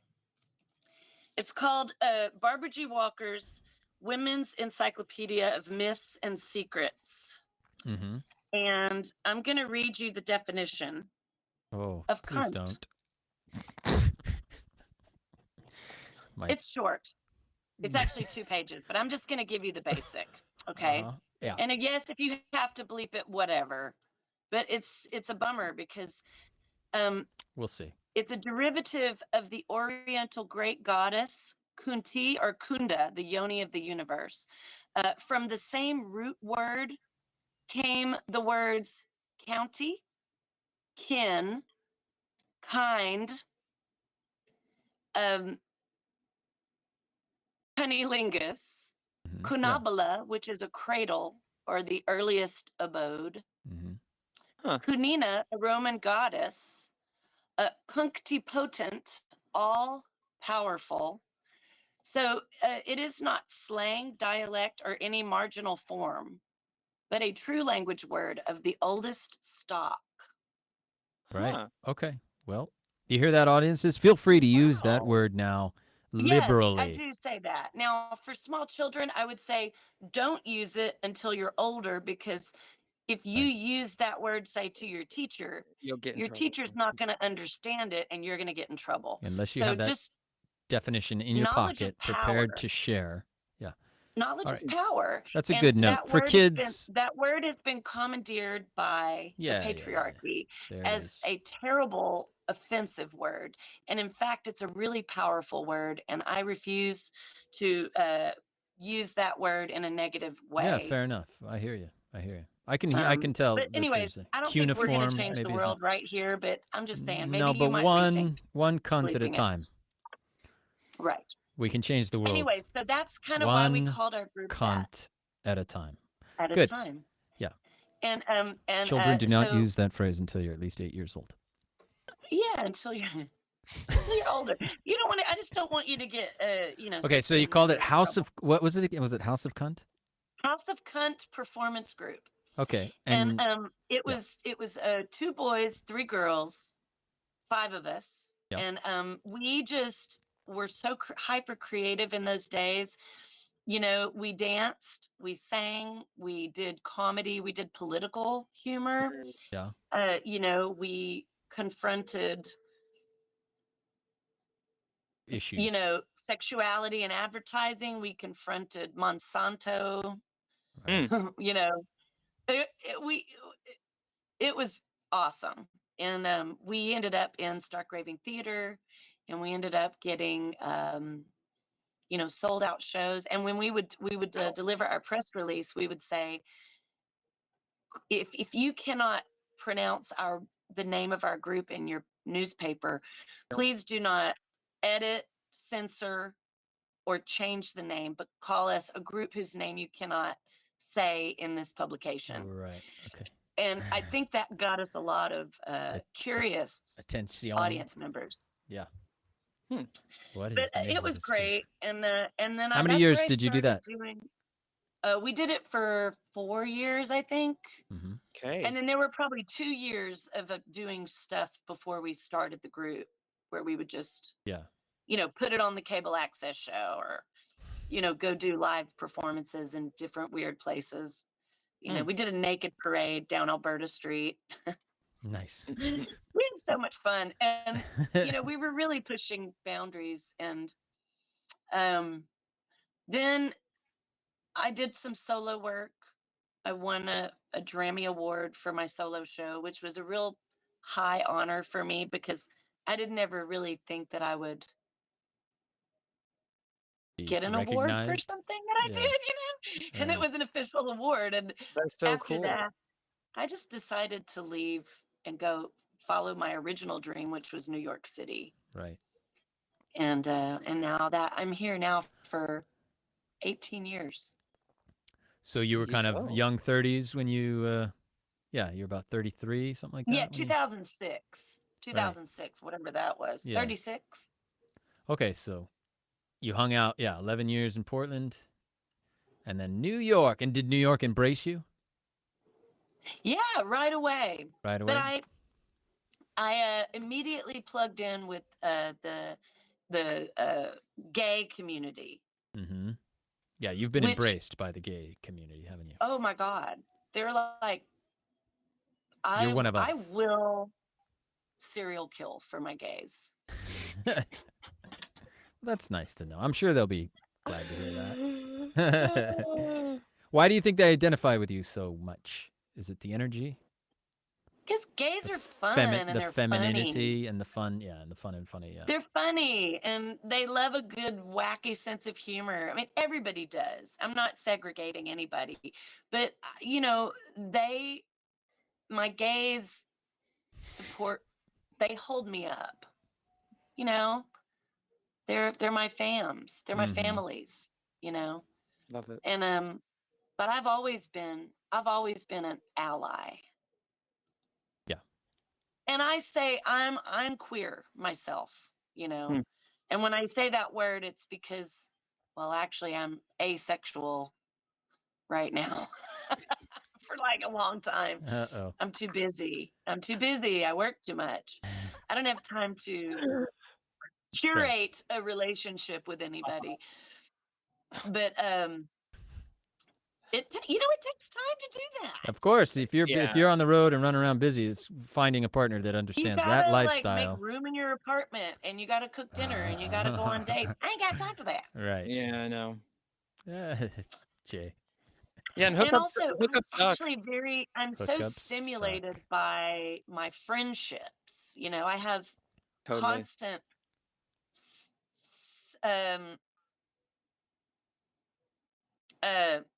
in my brain, like stimulation, Inspiration, intellectual stimulation. Right. Inspiration, stimulation, and creative stimulation from your friends. creative stimulation Yeah. from all my friends. You're in the Village, right? You're in Greenwich Village? No, for Where are you at? for 16 years. No, for 13 years I was in the East Village. I was in okay. Alphabet City. Oh, How were right. you? Okay. Yeah, and I was on Avenue D, You were way east. as in death. Great. As in, demolish me. No, Avenue A, you all right. Avenue Okay. B, you brave. Be brave, right? Avenue C, Avenue C, cunts you everywhere. crazy. Oh, crazy. You Okay. crazy. And Avenue D. Avenue D, dead. Did. Wow. Oh my God, I lived in New York City for 7 years. I did not know about this. This is hilarious. You didn't? No. You didn't? Well, by the time I moved there, I was there like, East Village was expensive. Yeah, it was gentrified by the Right. time he got there. Yeah. Where are you at now, then? Hell's Kitchen. I put the hell back in kitchen, you honey. put the hell back in Mhm. kitchen. Okay. I knew it was somewhere cool. All right. So I got after 13 years of being Dead. on the Death waiting row. list. Oh, okay. I got a death row. They're finally gonna do me in, honey. Wait. You I were got on a- into the Manhattan Plaza artist lottery Oh, housing, Wow. and my it's major. Like That's awesome. it's so major for me. It was the dream. I was on all the different stabilized, waiting right? lists. Huh? Yeah. Rent stabilized, right? Like you don't Yeah. the rent doesn't like go up. This is like a No, it's always 30% of my annual income. So if I Oh. make 7,000 in 1 year, like if I have a really bad year, Yeah. and wow. as an artist, that's the point. As an artist, you can be doing real good Yeah. 1 year, Yeah. Yes. and then the next year, Real not it's good. sad sack Sally. Has to sustain you. Yeah. The previous year You has to know? sustain the next year. And or I more. just think all housing should be that way. I think all housing should be that way. That's I wish great. that was the way it was, but for all of us out there that struggle, Especially creatives. Yeah. But I did it. I got in, and now the only way they're getting me out of here is in a body bag, honey. Right. In a box. Uh-huh. Good for you. That's crazy. Thank That's you. great. Because that's a great base I then. worked Yeah. my patoodly off though to get in here. So Yeah. Mm. Fantastic. Incredible. Amazing. thank you. Insane. That's I great. know. Yeah. So I'm you're right sorted. now. I know that you're gonna get mad at me when I do this, but right now I'm looking at. That's your What a view. great- Hold on. The You YouTube see viewers, that? you can see the view. And it's nice and sunny there. Jeez. Yeah. I know it's a Yeah. beautiful day here. Beautiful. But that's October day. looking out at 42nd Street Wow. and 10th Avenue. Oh Look my at God, did you hear me? I said 10th before I said that. Wow. Did you say that? I did. I said 10th Avenue. I know where Hell's Kitchen is, boo. I live there. That is didn't New live in- York. You did? Where did you live? Yeah, I lived in at first I lived in L Train, Brooklyn, off the Morgan stop on the L Train in Bushwick for 4 years next to East Williamsburg Industrial Park in a basement shared with Yeah. there were 4 people, 3 dogs, and 3 cats in this small railroad apartment in the East Ugh. Williamsburg Industrial Park. Dear Then God. I moved to Park Slope, where I can only afford it because I shared a room with someone. But Uh-huh. that was like the best year and a half of my life. Not gonna lie. And then I Yeah. moved to Astoria, which was good, but Brooklyn is definitely where my heart is personally. Really? I loved it. I loved Brooklyn. I Loved it. get PTSD when I think of Brooklyn. Oh, what happened?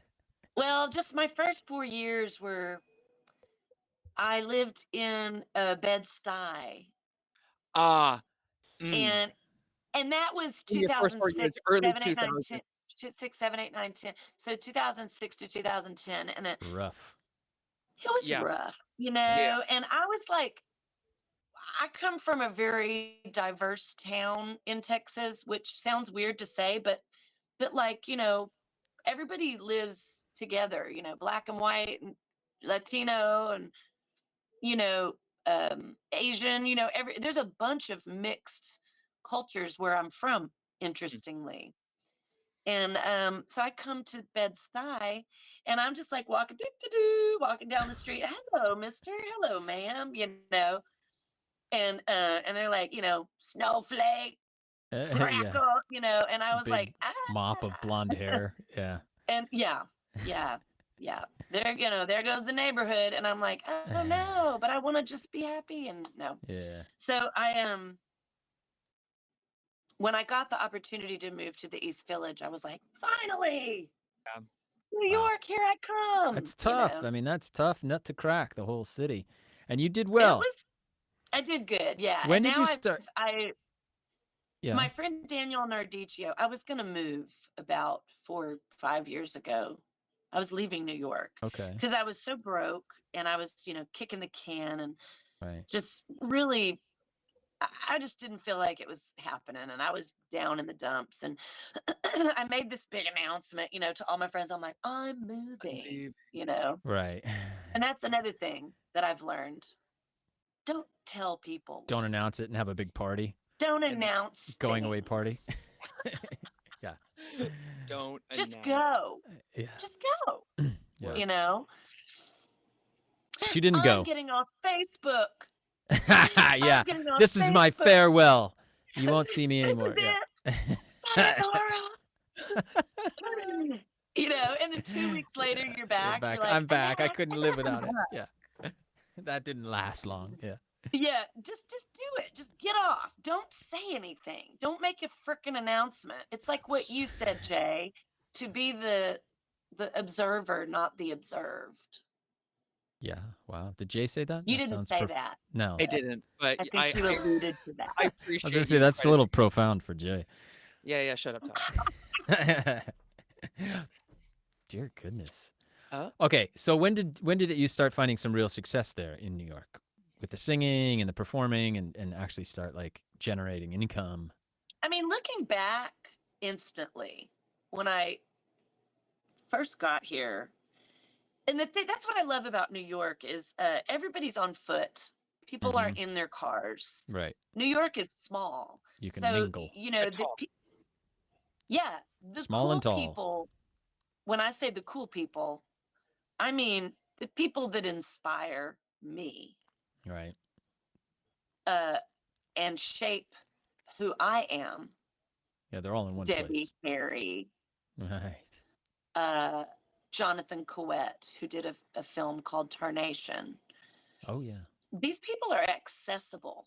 Right. John Cameron Mitchell, Jake Shears, people who I admire their work before I know them, Parker Posey. These people that inspired me before I knew them came, come into my show, my little piss ass show, excuse me. God, I'm so sorry. It's just a Language, Ambi. yeah, language. Please, Ambi. Show your southern side. Have a little class. Have a little dignity. Show you got manners, girl. Showing your ass. Or coming to my shows, Yeah. Lady 'cause Miss they want- Pierre, Jennifer Coolidge. Like I'm sitting here going, how did you get here? Yeah. to How my did you show, find out about me? Right. Because it's such a small world. Yeah, It's and small. here's why. Because word gets around in the downtown scene. And I instantly plugged in. The first gig I got once I moved here was at the Nowhere Bar, which is an old gay bar on 14th Street. And one of the DJs was doing this thing called I can't even remember the name of it, but he DJ'd. And then at 1 a.m., he got me to come and do one of my old House of Cunt characters, Daedra, who is a crack whore. And she comes in off the street, Daedra Bottoms. She comes in off the street. Yeah. Here we go. And she asks people for a quarter as she's making way to the microphone, unbeknownst to them. Right. And she falls on the floor. And when she falls on the floor, I've already prearranged for security to come pick me up and go, "You've got to go, sir." And I go, "I'm a girl, F off. I'm a chick." You know, I'm not and a then sir. I break away. Right. And I run to the stage and I take the mic. Nice. Yeah. And then I start talking as Daedra. I'm picturing it all. And I'm like, you know, I need a quarter. I got a good resume. I used to be a carny. You gotta see my resume. And my old man's in jail for cooking meth. Right. And I just need a quarter, man. I just need a Same quarter. old story. Right. That's all I need. And then the song starts. And I do my homemade track that I made with my voice and a special effects processor. It's an ambioki track, I call it. And it's called, and I'll send it to you. I'll send it to you. Yes, please. But it's I do a cover of Nazareth Love Hurts as Daedra, but I sing it Properly. for real. Yeah, yeah. Daedra talks like this, you know. Right. But she But sings. But when she sings like this. she sings the hell out of that song. Yeah. Yeah. And anyways, that was my first gig, and they gave me $100, and I went on at 1 a.m. and there was no stage, and everybody in the bar would sit on the floor Right. and watch this weirdo from Portland, Right. fresh off the boat, Right. you know. Do her thing. And that was my first paid gig, and then through that, you know, I got invited to these salons where I would meet people like Justin Vivian Bond and, you know, and Bridget Everett. And Bridget Everett invited me to be in her show at Joe's Pub. Then she and I started doing shows together. Cola Scola, he was in my show, Amber Alert. Like, it all connects here, and everybody in New York. There's this community, you know. Yeah, and yeah. I love that. When you walk down the street, then is everybody like, "What's up, Amber? Amber?" I do. It's fun. I'm like, wow, look, I've really made it, you know. Yeah. You're But a it's usually celebrity just in Hell's because Kitchen. No, it's just I know Local. local people. Yeah. Hell's Kitchen, that doesn't happen. I'm still getting to know the neighborhood. Oh, But okay. East Village, Yeah. every block. Nice. I mean, you're pretty hard to miss. Love it. I just It's like don't a little know anybody. blonde tornado coming down the I knew. down the Well, street. that's true. But I never. I got to know so many people because I walked around. Everybody walks. Sure, yeah. Yeah. So, you know, you see you're talking everybody to going to people. the store, going to the bar, going to a show, you know, on Yeah. the street. Yeah. Or you Great. see somebody in the bar, you know. Yeah, yeah. But in Hell's Kitchen, I don't You've run only into been there. any- You've only been there a little while. 1 year. This is recent. Wow. Okay. Well, you hear that, Hell's Kitchen? Keep an eye out. Keep an eye out for Amber Lynn Martin. Amber, there's an Amber Alert in Hell's Kitchen. Amber Alert. Look out for the blonde tornado whipping up dust down the hate it. street. Are you gonna sing Eat your children. God, For a quarter. for a quarter? Are you gonna sing us something? You want me to? I think so, don't you, Jay? Sure. What you gonna sing? What you gonna sing? How about take a load off Annie? Take a load for free. Take a load off Fanny. And you put the load right on me.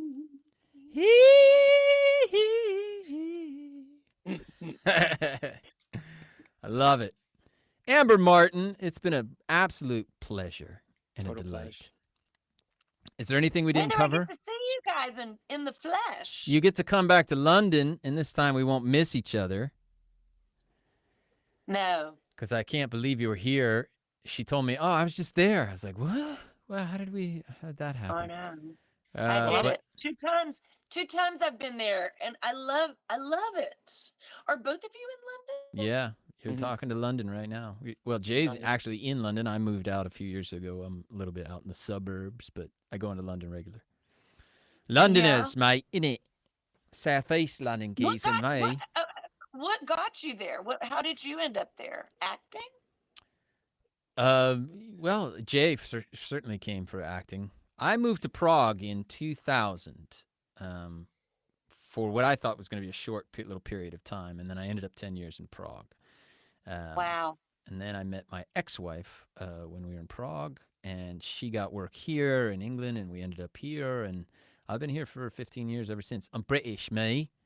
Here's my passport if you want proper identification. Nice. I love that you just got your passport handy. I know. I just happen to be sitting here now. He always keeps it on I him. prove it. Thinking about leaving anytime I prove it. soon? I'm like, yeah, you can't kick me out, just like you can't kick Ambi out of Hell's Kitchen. You can't kick me out. So of you are Britain. you have a UK citizenship. That's right, love. Yeah, proper Brit, me. For me sins. Yeah. Do you have a dual citizenship? Yeah. America's still stuck with me as well. Yeah. Jay came here to study at Lambda, and I don't Back to know, school. they can't get rid of him for some reason. He won't Got a leave. visa.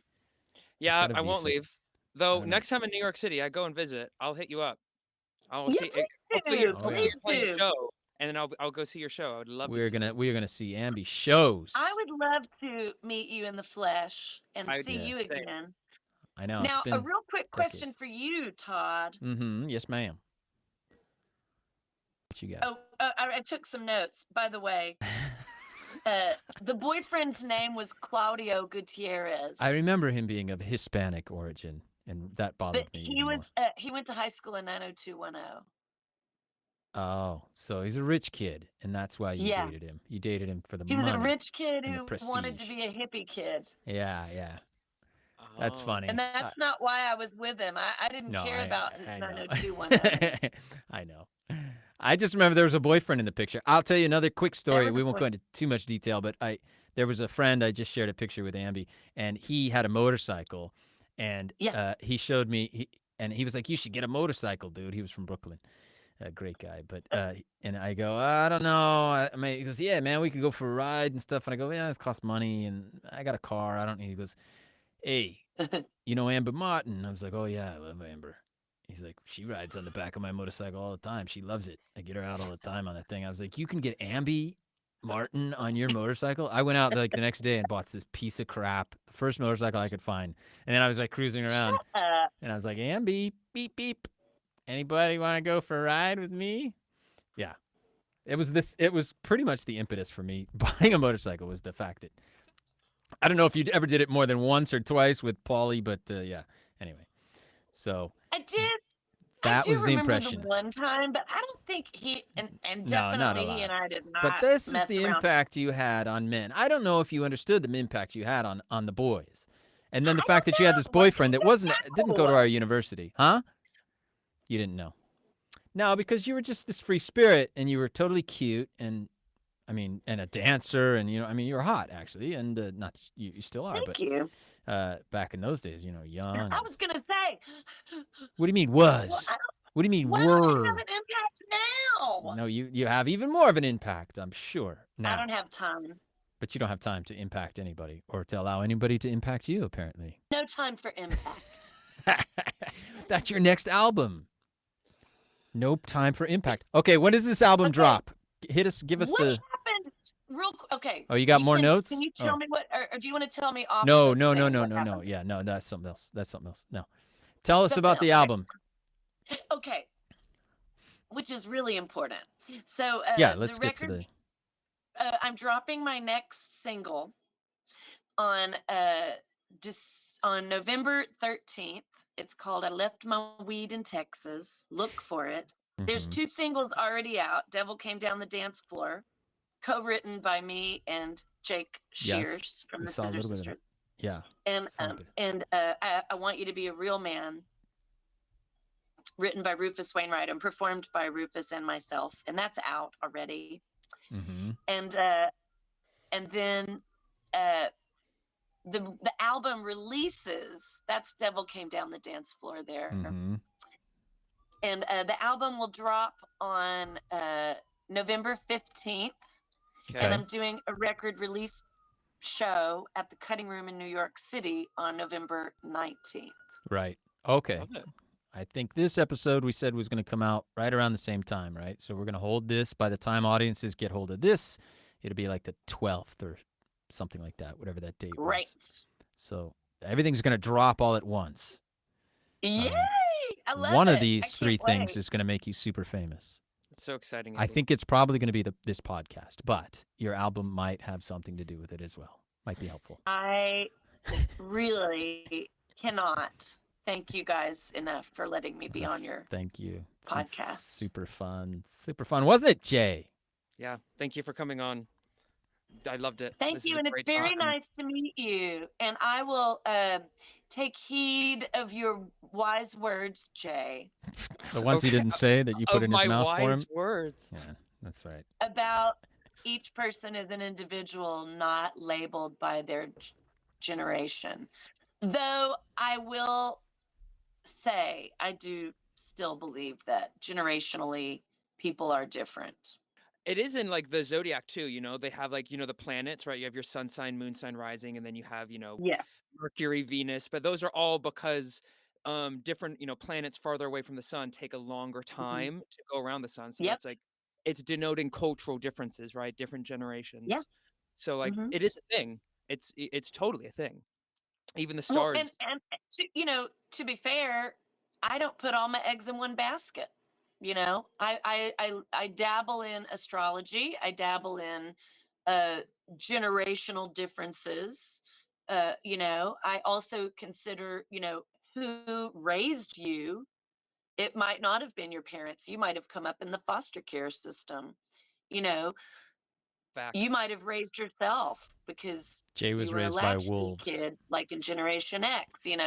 But like, I do think there are all of it comes to play, but ultimately it's the individual that because I've had a friend be like, so are you gay or straight? Actually, I had a woman.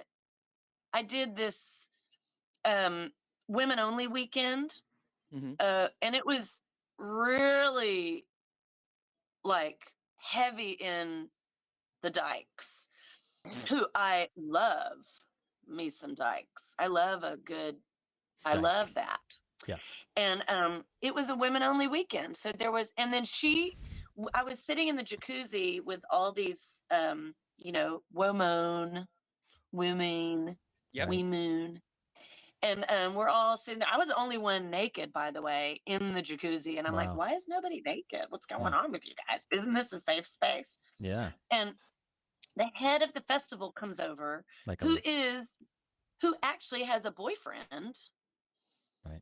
And I mean a cis boyfriend, like a Yeah. born male Genetically genitalia male. man boyfriend. Right. And she comes over and announces to the entire jacuzzi that I'm the only straight performer in the festival. And I was like, first of all, I take offense to being called straight.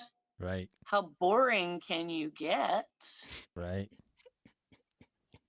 And then also, are you straight or gay? And I'm like, do I get 2 choices? Is Right. that all I get? It's multiple And so choice. I thought that was when I thought, and this is to the credit of what we were talking about each person is completely different. And I say, I fully agree with you because no one can label what turns me on, And you know? one of I had my one of my best acting teachers in New York City, because I trained in New York City at Circle and Square Theater School, Alan Langdon, who recently passed away. One of my favorite quotes that I'll always remember is that he said, "Every human being, we all are diamonds with a million different sides." Every Yeah. every single one of us has, because if you look into a diamond, if you look into it, it's reflecting the whole color of the rainbow. We all have every single millions of different facets and different sides within us all. And no two diamonds are the same. There's a rainbow of choice out there. And Aleister Crowley famously said, every man, but you know, he was very Aleister Crowley, we're going to now. male forward. But every person, I'm going to change his words. Every person is a star in the universe, and no two stars sparkle the same. Some are brighter, some are dimmer. I'm just saying that. That's my words. But like, that's the one thing I agree with Aleister Crowley on. I hope And also it's your teacher that said that about the diamond. I agree with only that. thing. So don't label me. Don't put me into a box and try to people just, they need that. They need a label I know so they can justify it's for their other people. own Yeah, limitations. yeah. It's for others. Beautifully said. Unbroken Heart is the album. Unbreakable Heart. Unbreakable Heart is the album. Yeah. It's the name of the album is based on the song that my mom wrote for the album. Oh, that's nice. Which one was that? It's called Unbreakable Heart. She Oh, well, wrote that it. makes sense. Your mother wrote that. That's lovely. She was a singer And so too, I named right? the album that because I That's love beautiful. my mom. Is she still with us? Yeah. Oh, beautiful. That's Thank great. God. That's great. Both yeah. of my parents, Tootie and Cheryl. Really Yes. nice. Don't let them hear this podcast. No, they know. They know. Why? They know who you are already. I'm just kidding. Well, I've never told my parents I'm queer. They don't understand. They can't understand. They wouldn't they don't. understand. You sitting because they're naked just- in a lesbian suit. They're just gonna think I'm scissoring with being some called- chick, you know, and that's not what it really comes down to. No, it's so much more than that. I love love. Beautiful. Ambi, we love you. Love you. We're going to Thanks. talk to you. Hang out while we wrap this thing up. There she is, Okay. everybody. Thanks so much, Amber Martin. Bye, guys. Love you. Bye. Mwah. Mwah. Love you. Oh, my God. Jay, what do you think, buddy? Great podcast. Great guest, as always. Really got me talking. I feel bad for you, you guys. I'm going to get a talk from Todd after this podcast, and he's going to be like, Jay, like, I love you. You talk way too much. But I blame Ambi. Yeah, you're supposed to be the color commentator. Listen, And she brought You got way- it No, up. it's fine. I like it. You know, you know New York. I don't know New York. There's things you can talk about. You're the millennial, so you have the right to defend that generation, even though I think you shouldn't, and there's no reason to. It's ridiculous, but you have the right to do that, as we've already learned. And there's a lot. Oh, did I defended millennials? To a degree. Well, you defended the labeling of millennials, which is such a millennial thing to do. You mean I defended the non-labeling of millennials? No, millennials love to label. Are you kidding me? All the millennial people I know against are the- label obsessed. Are they? That sounds Yeah, like they're like, something oh my a God, we're millennial- millennials. You're Gen X. They're Gen Z. They're That's blah, blah, blah. true. And The I'm like, baby "Oh, God." boomers get a lot of grief from the millennials. Yes. That's the next Yeah, yeah. podcast. Anyway, Amber Martin, what a delight. Was she everything I promised she would be? I mean, she was. Also, her voice is killer. Yeah. Check out I'm the album. It drops Yeah. in November. You can find it 15th. on our show notes. You'll find it online. You'll find it everywhere that awesome albums are available. It's called Amber Martin, Unbreakable Heart.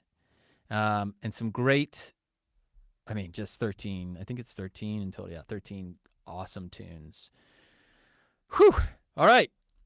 Can't get any better than that. No, well done, Todd. Well done, Jay. Well done, Amber. Well done to you, audiences. Thanks for tuning in. We are grateful to have you, thrilled to have you, thrilled to have Amber. Check out the album Unbreakable Heart, and we're going to catch you next time. Where's that?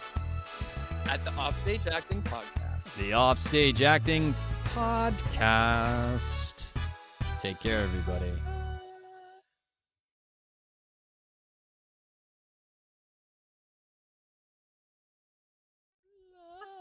Did you guys like it? Loved it. Loved it. Was it okay? Was I okay? Did I move around too much? No, you stayed exactly where you needed to be. I enjoyed listening to it. It was great hearing your stories. Todd, how racy was it? This was definitely the raciest. Is that the right word? Yeah, I think racy Of the is podcast. the I think you gentlest just. way to put that. I think you just. Yeah, you're definitely. We're gonna the have to number put one an with explicit warning on this podcast. Usually we say, it's I mean, safe. I respect if you need to bleep anything, but I beg you to consider not bleeping cunt.